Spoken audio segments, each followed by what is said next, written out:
C'est le retour de la Dembulance, les amis. La Dembulance, je pense que vous connaissez, c'est le retour du FCB, Football Club des blessés. Catastrophe pour le Barça qui a annoncé en 48 heures les blessures de Ronald Araujo qui sera absent 2 à 3 semaines pour une blessure aux adducteurs. Frenkie de Jong blessé aux ischio-jambiers. Bon, ça paraît mineur, mais bon, Frenkie sera absent du coup et forfait avec la France, enfin contre la France avec les Pays-Bas ce vendredi.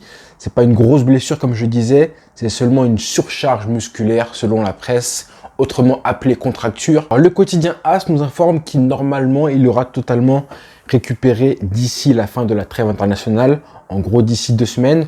Alors au début on se disait que c'était peut-être un peu fait exprès de la part des joueurs, on se disait peut-être qu'ils veulent pas forcément aller jouer des matchs internationaux, amicaux ou voilà avec leur sélection. En fait, non, ils sont vraiment blessés. Mais c'est pas tout, malheureusement. Aujourd'hui, on a appris aussi le prolongement de la rééducation et de la convalescence d'Ousmane Dembélé.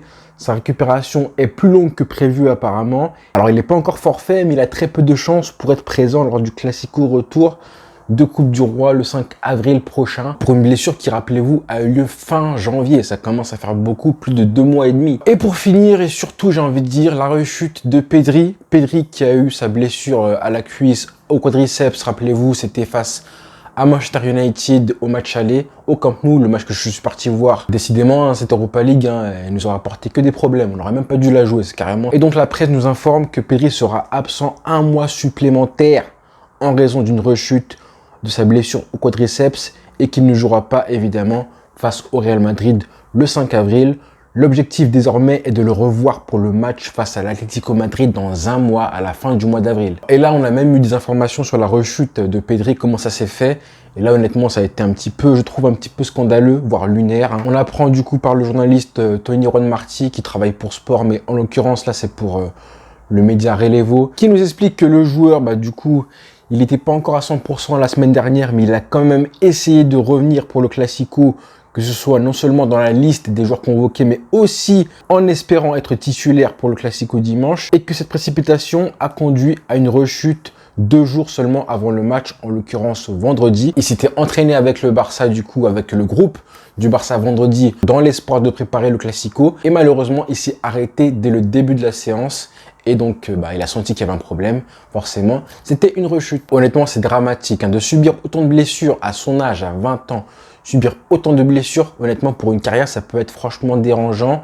Encore plus si là, pour moi, le club est fautif. En tout cas, il est responsable de ce qui s'est passé. Le joueur s'est réentraîné en début de semaine dernière. On a voulu programmer un retour pour un match aussi violent que le Classico. Donc, on peut imaginer que le joueur s'est entraîné normalement, comme si il préparait un grand match, ce qui est logique. Forcément rechute. Sachant que le quadriceps, moi je suis pas médecin, mais bon je l'ai vécu moi-même, le quadriceps c'est le muscle des cuisses qui est le plus sujet aux rechutes quand vous êtes blessé. Parce que c'est un muscle que en vrai vous utilisez tout le temps. Quand vous marchez, quand vous vous levez, quand vous faites n'importe quel effort, même en rééducation en général, quand vous êtes blessé au quadriceps, on déconseille les abdominaux par exemple, pas d'abdos, parce que même les abdos, vous utilisez un petit peu les quadriceps pour remonter. Vous pouvez rien faire, pas de vélo, pas de natation, rien du tout. C'est comme ça. C'est un muscle qui n'est pratiquement jamais au repos. Au moindre effort que vous faites généralement, vous utilisez un petit peu le quadriceps. Mais bon, encore une fois, je ne suis pas médecin et encore moins sportif professionnel. Donc mes théories, en vrai, elles ne valent rien. Mais bon, c'est triste. Par exemple, là, je suis parti voir un petit peu sa fiche Transfermarkt pour voir l'historique des blessures de Pedri depuis 1 an et demi. Et du coup, on peut voir que c'est sa 4e blessure. 4e blessure depuis 1 an et demi, après la fameuse saison de 70 matchs qu'il avait fait avec Koeman et les JO et l'Euro aussi avant ça. Et 4 blessures quand même à 20 ans en 1 an et demi. 4 blessures musculaires en plus à son âge. Franchement, c'est beaucoup. Et surtout, vu le nombre de matchs manqués en plus de la part de Pedri, ça freine une progression pour un joueur qui est supposé être un des meilleurs. Franchement, cette saison, j'aurais rêvé et espéré, voire rêvé qu'il finisse dans les 30 joueurs sélectionnés parmi les finalistes du Ballon d'Or. Ça aurait été mon rêve encore une fois. Mais bon, c'est impossible si tu manques autant de matchs. Il a trop été blessé, 4 blessures. Et honnêtement, j'espère aussi que personne ne va comparer les blessures de Pedri avec celle de Dembélé. Ça n'a rien à voir, ça n'a absolument rien à voir. Là, malheureusement, Dembélé, ça fait des années qu'il est blessé de façon récurrente. On sait que à chaque fois qu'il revient, on n'est pas à l'abri d'une rechute très prochaine. La Pedri, j'ai envie de dire que pour l'instant, on commence à un petit peu à découvrir le joueur. On sait qu'il est fragile aussi maintenant, musculairement et physiquement, athlétiquement parlant. C'est pas un monstre et ça se sent aussi. Mais que ce soit pour Pedri et Dembélé, hein, ça montre aussi qu'on peut pas les critiquer, les joueurs en général, pour les blessures. Hein.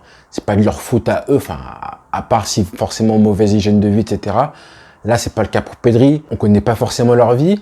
Là, on peut juste pointer le doigt sur un joueur qui est fragile et qui est quand même beaucoup utilisé, voire peut-être un peu trop utilisé, même surutilisé par Xavi et par Koeman avant ça. Et avoir été surutilisé, je pense, en 2021 avec Koeman, un joueur qui a joué 70 matchs à 18 ans, honnêtement, quand tu sais que à cet âge-là, il faut polir les joueurs, ne pas les cramer.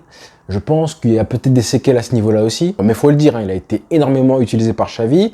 Même si Xavi, quand même, l'a fait sortir en cours de match plusieurs fois, peut-être que c'était pas assez parce que ça reste un joueur qui court, qui se dépense énormément, qui finit à plus de 11,5 km de moyenne parcouru par match. C'est énorme, mais c'est bon. C'est un petit peu ce qui se passe pour chaque milieu de terrain en Europe. Donc je suis désolé, mais il faut pas prendre des risques avec un mec comme lui.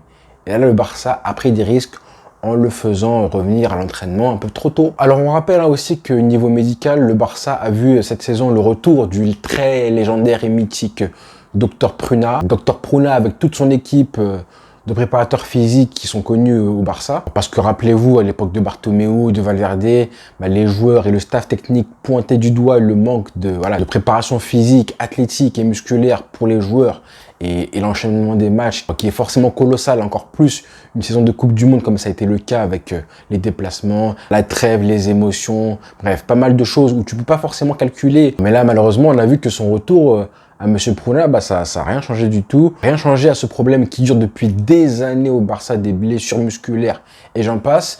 Et ça nous a beaucoup coûté, nous, cette saison. Hein. On a vraiment perdu pas mal de joueurs. Et je pense que c'est une des raisons pour lesquelles on s'est fait éliminer, que ce soit en Europa League, mais encore plus en Ligue des Champions, parce qu'il y a des joueurs qui n'auraient jamais dû jouer ces matchs-là. Vous voyez de qui je parle, évidemment. Mais bon, là, honnêtement, Frenkie de Jong, Araujo, bon, 2-3 semaines, ça va encore, j'ai envie de dire, hein, c'est pas très grave, vu le calendrier qu'on a maintenant, avec les gros matchs qui sont passés. Pas grave à partir du moment où il sera là au Classico, hein, j'insiste. Hein. Mais bon, ça reste l'adducteur. Donc attention aussi au risque de rechute, parce que l'adducteur, il y a pas mal de risques de rechute aussi. Mais en général, tu peux aussi jouer avec un adducteur qui siffle. Faut pas abuser non plus. Mais bon, c'est faisable, hein, c'est faisable. Et comme je dis, pour finir, Pedri et Dembélé, leur absence prolongée, honnêtement, comme je le dis lors du Classico, ce qu'on a fait comme partition, comme performance, comme prestation collective lors du Classico, c'est le maximum qu'on peut en tirer avec l'effectif. En tout cas, pas loin du maximum qu'on peut faire comme prestation avec l'équipe qu'on a aujourd'hui. Mais bon, c'est clairement pas une nouvelle rassurante pour la Copa parce que vraiment, j'espérais qu'on les élimine et qu'on leur mette un gros score pour vraiment marquer définitivement le coup. Là, sans Pedri et Dembélé, ça va être plus dur, hein, à part si vraiment ils sont en confiance comme pas possible, Rafinha et tout, mais là... Donc on va espérer que ce sera suffisant pour les prochaines échéances en Liga, etc. Là, j'ai envie de dire que la trêve internationale, elle arrive au moment parfait, hein, pour une fois. Vous voyez quand je vous dis que cette équipe-là, c'est imprévisible parce qu'à chaque fois qu'on se dit oui, dans 2 semaines, dans 3 semaines, on aura, j'espère, une équipe complète à 11 types. Et pendant ce laps de temps-là, entre les 2-3 semaines qu'on espère, avec l'échéance qu'on a en vue, il se passe des choses. On a des absents qui s'ajoutent, des blessés qui s'ajoutent, des suspendus qui s'ajoutent aussi. Et tout ça, c'est impossible à prévoir à l'avance. C'est comme si là, tout de suite, là, en ce 22 mars, je crois, c'est comme si là, je vous disais, bon, on n'a pas Pedri ni Dembélé. Je pense qu'on peut faire telle équipe, tel 11 d'ici là pour en vue du Classico le 5 avril. Mais qu'est-ce qui va se passer d'ici le 5 avril? Peut-être qu'on aura d'autres blessés. Peut-être qu'il y aura un suspendu en Liga que j'aurais pas prévu. Peut-être que là, le match France-Pays-Bas, Koundé va se blesser ou je sais pas qui.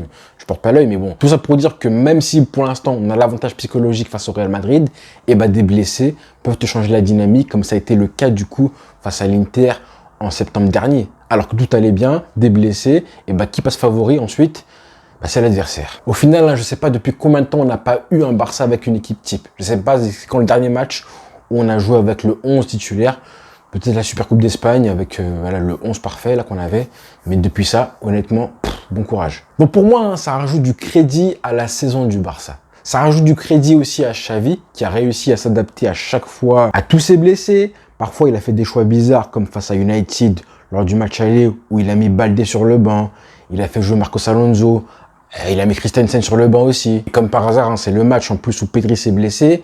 Mais globalement, Xavi, il a vraiment fait face à des choses incroyables. Lewandowski, qui n'est jamais blessé, qui s'est blessé pendant X temps, puis qui a été suspendu aussi pendant 4 matchs, rappelez-vous. Ça rajoute du crédit à Xavi, hein, et si on va chercher un triplé national, la Liga, etc., je pense qu'à la fin, il ne faudra pas oublier tout ce qu'on a traversé comme épreuve.